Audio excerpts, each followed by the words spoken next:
লক্ষাধিক মানুষের নামে মামলা, খুনের তো হিসেবই নেই।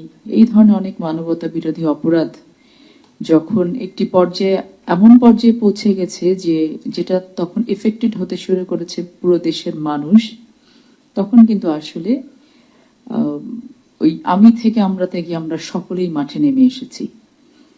তো এই যে 17-18 বছর ধরে একটি নির্যাতনের যে চিত্র আমরা দেখেছি, এবং আমাদের দেশ স্বাধীন হওয়ার পর থেকেই ডিসফাংশনাল অনেক কিছু ছিল, আমাদের সিস্টেম লস অনেক কিছু ছিল। সবকিছুর ভেতর দিয়ে আমরা বলবো না যে কেবল 17-18 বছরের জঞ্জালি, এর আগেরও অনেক কিছু হয়তো ছিল যার কারণে আমাদেরকে জুলাই এই অভ্যুত্থানটা আমাদেরকে বর্তমান বাংলাদেশে একটি ঐতিহাসিক মাইলফলক হিসেবে থাকবে। এখন এটাকে আমরা কিভাবে সামনের দিকে এগিয়ে নিয়ে যাব, রাজনীতিটিকে কোন সংস্কৃতিতে আমরা পরিবর্তনের রূপ নেব, সেটা ডিপেন্ড করে আসলে আমাদের উপরে। আমরা যারা রাজনীতিবিদ আছি, সরকারি দলে থাকি, বিরোধী দলে থাকি, আমাদের উপর আসলে ডিপেন্ড করে, সাথে সাথে দেশের সাধারণ জনগণের উপর ডিপেন্ড করে যে কোন ধরনের পরিবর্তন আমরা চাইছি। এটা রেসিপ্রোকেশন প্রয়োজন বলে আমরা মনে করি। আপনারা জানেন যে একটা সময় একটি দল তারা নিজেরাই দাবি করতো যে আমরা যদি ক্ষমতাচ্যুত হই তাহলে লক্ষ লক্ষ লাশ আমাদের রাস্তায় পড়ে থাকবে। অথচ 5ই আগস্টের পরে কিন্তু আমরা ইনস্ট্রাক্টেড হয়ে আমরা 7 তারিখ থেকে নিজস্ব এলাকায় চলে গিয়ে তাদেরই ঘরবাড়ি পাহারা দিয়েছি যেন কাউকে অন্যায়ের শিকার হতে না হয়। আমাদেরকে বারংবার দলের পক্ষ থেকে বলা হয়েছে, ওই সময় তো সরকারে ছিলাম না, দলের পক্ষ থেকে বলা হয়েছে যে আমরা নির্যাতিত হয়েছি, আমরা নিপীড়িত হয়েছি, that doesn't mean we have got the license to do the same thing. So আমরা কিন্তু সেই কাজ করেছি। এই যে রাজনৈতিক সংস্কৃতি, এটা একটা বড় পরিবর্তন বলে আমি মনে করি, যেটা যে এই প্রতিহিংসাটাকে বয়ে নিয়ে যেতে আমরা দেইনি। আমরা তাদের ঘর বাড়ি পাহারা দিয়েছি, আমরা পাল্টা ওই লক্ষ লক্ষ মামলার দিকে যাইনি, এগুলো কোনো কিছু করিনি। এবং সেটা কিন্তু আমার মনে হয় যে একটি সংস্কৃতির বড় পরিবর্তন বলে আমি মনে করি, এবং এটাকে আমাদের নিয়ে যেতে হবে, বয়ে নিয়ে যেতে হবে। 6 মাসের একটা 180 দিনের কিন্তু একটা টাইমলাইন নিয়ে আমরা কাজ শুরু করেছি।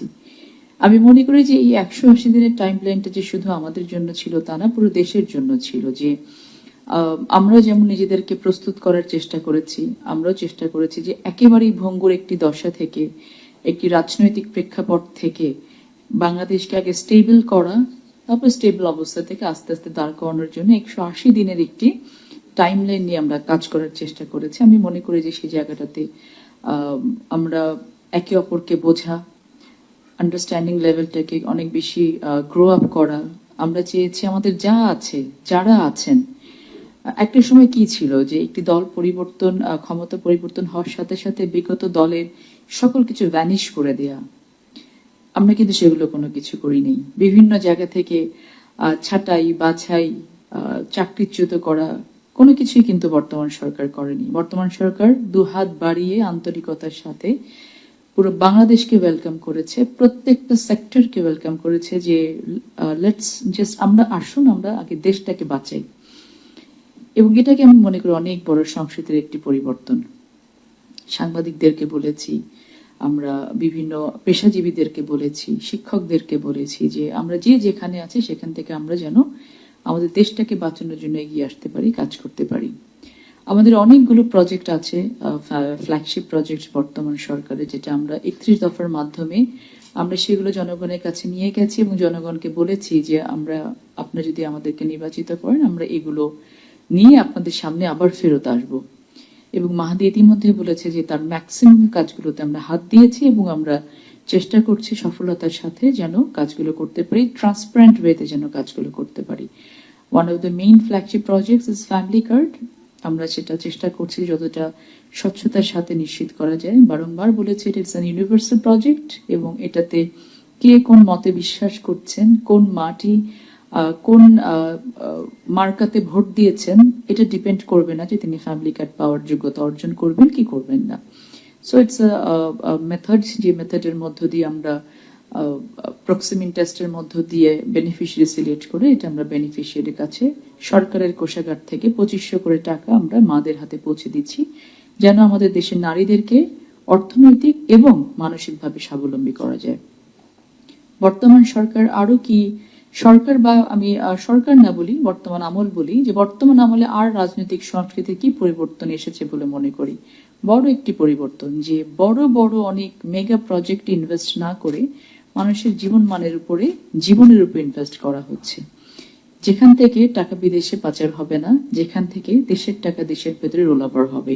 সেই প্রজেক্টগুলোর মধ্যে একটি হচ্ছে ফ্যামিলি কার্ড, একটি হচ্ছে কৃষকদের জন্য কার্ড, একটি হচ্ছে ইমাম মুয়াজ্জিন এবং আমাদের যারা ধর্মীয় নেতা আছে তাদের বেতন ভাতা দেয়া, যেন তারা একটি এলাকাতে যখন ফ্যামিলি কার্ডের 2500 টাকা রোল ওভার হবে, 100 জনের কাছে 2500 টাকা যদি একটি এলাকাতে রোল ওভার হয়, তাহলে সেখানে কিন্তু ওখানকার ইকোনমিটা সচল হচ্ছে, ওই গ্রামটা কিন্তু স্বাবলম্বী হচ্ছে। এই যে সংস্কৃতির পরিবর্তন, একটি সাস্টেইনেবল বাংলাদেশ গড়ার জন্য বর্তমান সরকার চেষ্টা করছে। এখন অনেকে প্রশ্ন করতে পারে, এখন খাল খনন করে কি হবে? খাল খনন করে কি হবে সেটা তো এখন বিষয় আমরা বুঝতে পারবো না।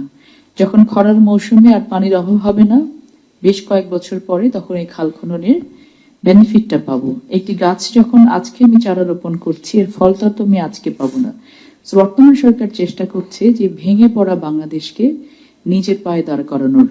সংস্কৃতির যে পরিবর্তনটা এসেছে বলে আমি মনে করি, যে বাংলাদেশকে, বাংলাদেশের যে মেরুদণ্ডটা আছে, যে মেরুদণ্ডটা ভেঙে ফেলার জন্য